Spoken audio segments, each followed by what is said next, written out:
Every legend leaves a trace. Some linger in memory, others in things that were never meant to fall into human hands. In the Myths Belief Store, you'll find artifacts, talismans, and relics steeped in the darkness of ancient faiths. Enter if you dare to touch what is forgotten and terrifying. Link in the description. In Slavic beliefs, there were beings that were neither ghosts, nor demons, nor ordinary monsters. They were something far worse, something that rose from a human body, yet was no longer human at all. One such creature was the Wąpierz, an ancient Slavic revenant, the predecessor of later vampires, a nocturnal predator feeding on the life force of people and animals. Unlike many demons that came from other realms, the Wąpierz was born here from human death, human decay, and human fear. It was a shadow that refused to leave, a body that refused to rest, and a soul that could no longer find its way forward. The Wąpierz was one of the oldest and most terrifying figures in Slavic demonology. It had nothing in common with the later romantic vampires known from literature. There was no elegance, no seductive charm, no mysterious allure. It was filthy, feral, inhuman, resembling a rotting corpse far more than a conscious being. People believed it arose from those who died unnatural deaths, suicides, sorcerers, murderers, unbaptized children, and anyone whose body had not been properly buried. Any death that stirred unease could become the beginning of its creation. The most frightening part was that the Wąpierz did not always look like a monster at first. Sometimes, right after death, the body looked disturbingly normal, even too normal. People claimed that the corpse did not stiffen, did not turn blue, and its cheeks remained unnaturally rosy, as if it had merely fallen asleep. Some swore they saw a dead finger twitch, an eyelid open, or the entire body shift inside the grave.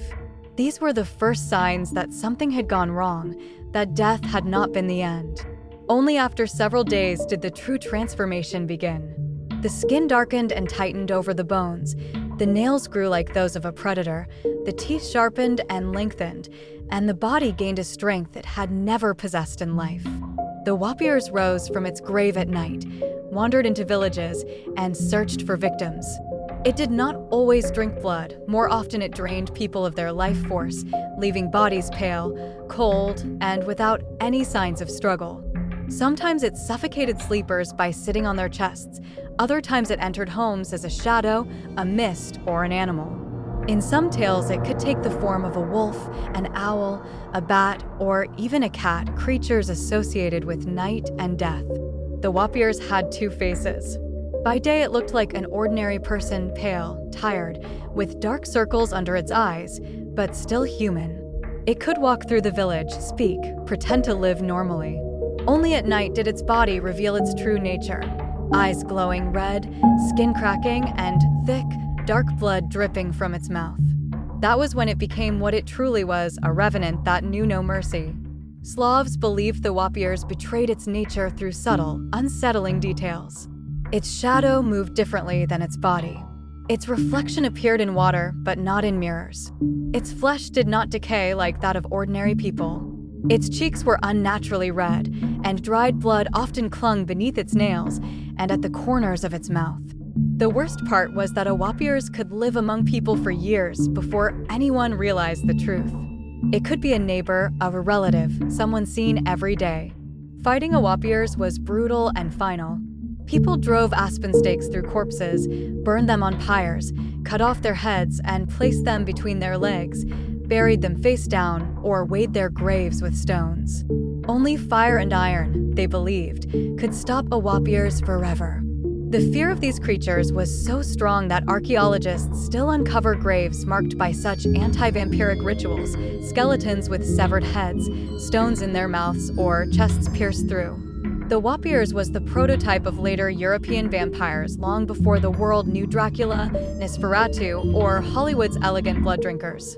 Before Bram Stoker created his legend, Slavs told stories of Wąpierz, wild, decaying corpses that returned from the grave not to seduce, but to devour.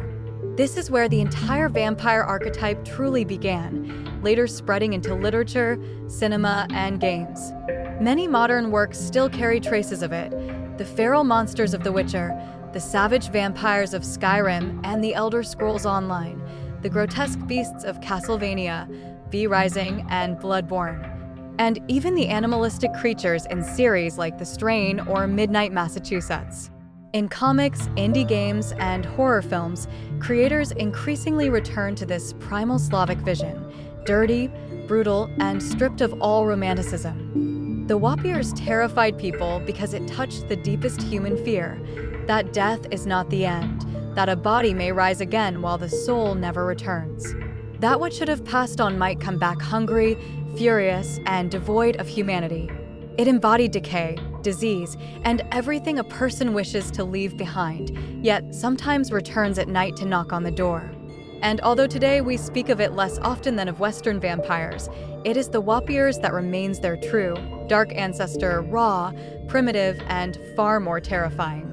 If you enjoyed this video, subscribe to the channel, leave a like, and write in the comments what you'd like to see in the next episode.